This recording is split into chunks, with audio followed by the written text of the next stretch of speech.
এই প্রিমিস দেখ, রাসেল আমারে সান এন্ড মুন রেস্টুরেন্টে নিয়ে যাবে। তুই তো জীবন আমাকে হোস্টেলের বাইরে কোথাও খাইতে নিয়ে যাস নাই।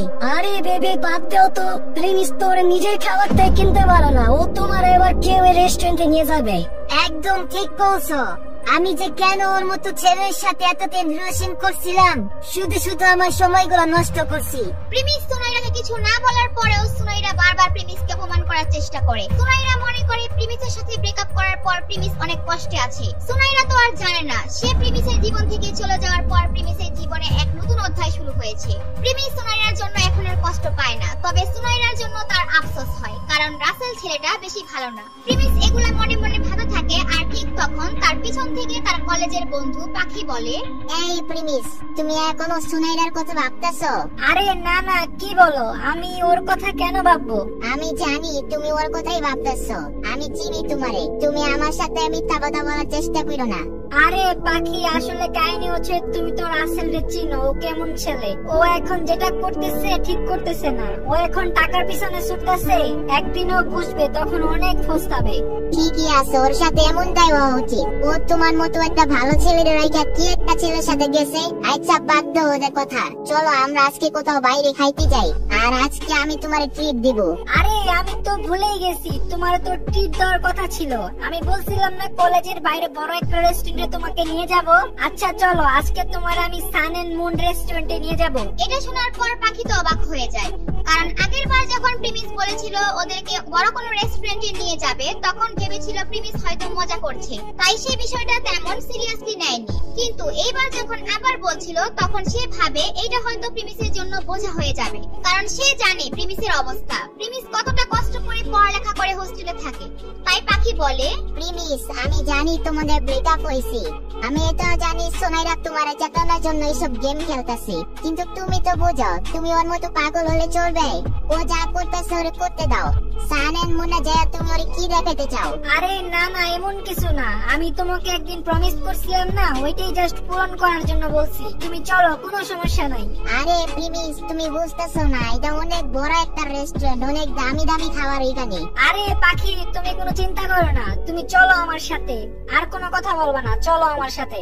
প্রিমিসের এই কথা শুনে পাখি এইবার চুপ হয়ে যায়, কারণ এইবার প্রিমিসকে দেখে অনেক সিরিয়াস মনে হচ্ছিল, তাই সে আর কিছু বলে না। তারপর তারা একটি ট্যাক্সি নিয়ে সান এন্ড মুন রেস্টুরেন্টের দিকে রওনা দেয়, আর এইদিকে রাসেল আর সুনাইরা সান এন্ড মুন রেস্টুরেন্টের ভিতর চলে যায়। Welcome sir, welcome ma'am, welcome to our restaurant. সুনাইরার ওয়েটারের মুখ থেকে ম্যাম শুনে তার মাথা থেকে হোশ উড়ে যায়, কারণ এর আগে কখনোই এত ইজ্জত সে পায়নি। প্রিমিসের সাথে যখন ছিল, প্রিমিস সবসময় তাকে ফুটপাতের কোনো রেস্টুরেন্টে নিয়ে যেত, এত দামি কোনো জায়গায় প্রিমিস কখনো তাকে নিয়ে যায়নি।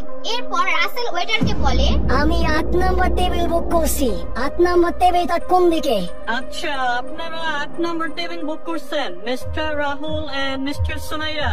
হ্যাঁ হ্যাঁ, আমি রাসেল আর ও হচ্ছে সুনাইরা। এরপর ওয়েটার তাদেরকে 8 নাম্বার টেবিল দেখিয়ে দেয়, আর সুনাইরা তো একদম খুশি হয়ে যায় টেবিল বুক করার সময় রাসেলের সাথে তার নাম লেখা হয়েছে বলে। এরপর তারা দুইজন সেই টেবিলে গিয়ে বসে। রাসেল, এই রেস্টুরেন্টটা দেখছো কত সুন্দর আর কত বড়, তাই না? আরে না না, কি বলো, এটা তো ছোটখাটো একটা রেস্টুরেন্ট। তুমি এই রেস্টুরেন্টে আজকে বলছো, এর জন্য তোমার এখানে নিয়ে আসলাম, নাহলে আরো এর চেয়ে বড় কোন রেস্টুরেন্টে তোমার নিয়ে দিতাম। এরপর সেই রেস্টুরেন্টের সামনে এসে পড়ে প্রিমিস আর পাখি। পাখি এত বড় রেস্টুরেন্ট দেখে ভয় পেয়ে যায়, তাই প্রিমিসকে বলে, প্রিমিস, চলো আমরা এখান থেকে চলে যাই, অন্য কোন রেস্টুরেন্টে যাই। এটা এত বড় একটা রেস্টুরেন্ট, এখানে আমাদের যাওয়া ঠিক হবে না। আরে পাখি, তুমি ভয় পেও না, তুমি আমার উপর ভরসা রাখো, তোমাকে আমি কোনোভাবেই অপমান হতে দিব না। এরপর পাখি কিছুটা ভরসা পায়, আর তারপর তারা দুইজন রেস্টুরেন্টের ভেতরে চলে যায়। রেস্টুরেন্টের ভেতরে ঢুকে তারপর প্রিমিস বলে, পাখি তুমি এখানে একটু থাকো, আমি একটু ওয়াশরুম থেকে ফ্রেশ হয়ে আসতেছি। না না, আমি এখানে একা থাকবো না, আমি তোমার সাথে ওয়াশরুমে যাব। আচ্ছা আচ্ছা ঠিক আছে, চলো চলো আমার সাথে চলো। এরপর প্রিমিস আর পাখি মিলে ওয়াশরুমের দিকে যায়। প্রিমিস যায় পুরুষদের টয়লেটে, আর পাখি যায় মহিলাদের টয়লেটে। প্রিমিস যখন টয়লেট থেকে বের হয়ে মুখ ধুতে থাকে, ঠিক ওই সময় দুইজন হাজির হয় সেখানে, আর তারা আর কেউ নয়, সুনাইরা আর রাসেল। সুনাইরার ড্রেসে খাবার লেগে যাওয়ার কারণে রাসেল আর সুনাইরা ওয়াশরুমে আসে। সুনাইরা প্রিমিসকে দেখেই বলে, কিরে প্রিমিস, তুই আমাদেরকে ফলো করতে করতে এখানে আইসা পড়ছ? আরে না, তোমাদেরকে কেন ফলো করব? আর তোমার কি হইছে, এখানে ওয়াশরুমে কেন? সুনাইরার কি হইছে এটা কি তোরে বলা লাগতো? আর তুই আমাদের ফলো করতে করতে এখানে আসছস কেন সেটা জবাব আগে দে।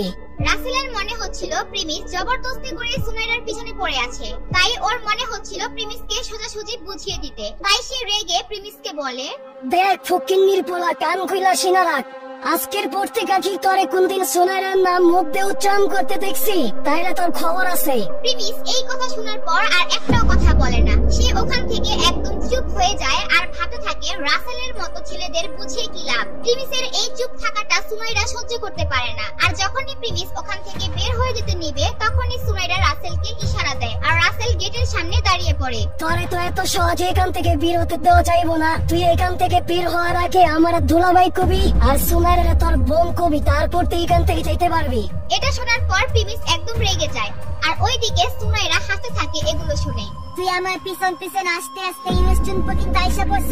আচ্ছা তোর এই রেস্টুরেন্টে ঢুকতে দিছে কে? যদি রেস্টুরেন্টে আসতে মন চায় তাহলে টেবিল বুক করস নাই কেলেয়া? এই ওয়াশরুমের মধ্যে কি করতে আসছ?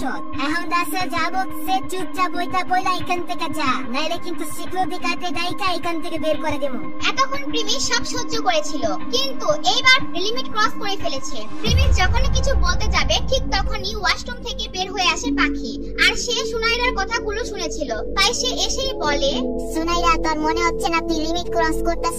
প্রিমিস তোদের দুজনদের কিছুই করে নাই আর তুই ওদের পিছনে কেন লাগছ? এটা একটু বেশি বেশি হয়ে যাচ্ছে না? সিকিউরিটি ডাইকে এখানে ঝামেলা করার কি দরকার?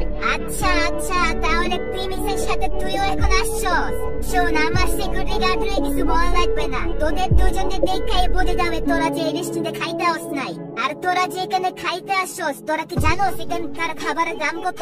এটা কোনো ফুটপাতের দোকান না। সুনাইরার এই কথা শুনে পাখি একদম চুপ হয়ে যায়, কারণ সে প্রিমিসের সাথে আসার পর থেকেই ভয়ে ভয়ে আছে। সে জানে না আসলে প্রিমিস এখানে তাকে খাওয়াতে পারবে কিনা। তাই সে প্রিমিসকে বলে, প্রিমিস চলো আমরা এখান থেকে চলে যাই, ওদের সাথে কথা বাড়ায় কোনো লাভ নাই। পাখি একদম ভয় পেয়ে যায় আর তাই সে প্রিমিসকে ওখান থেকে নিয়ে চলে যেতে চায়। প্রিমিস আর পাখি ওয়াশরুম থেকে বের হওয়ার আগেই রাসেল সেখানে এসে চিল্লানো শুরু করে দেয়। এই সিকিউরিটি সিকিউরিটি, কোথায় আপনারা? এখানে প্রচন্ড ঢুকে গেছে, তাও আবার খাওয়ার জন্য আসে নাই, টয়লেট ব্যবহার করার জন্য আসছে। ম্যানেজার ম্যানেজার কোথায় এই রেস্টুরেন্টের? এরপর সেখানে তার চিল্লাচিল্লি শুনে রেস্টুরেন্টের ম্যানেজার উপস্থিত হয়। এরপর কি হবে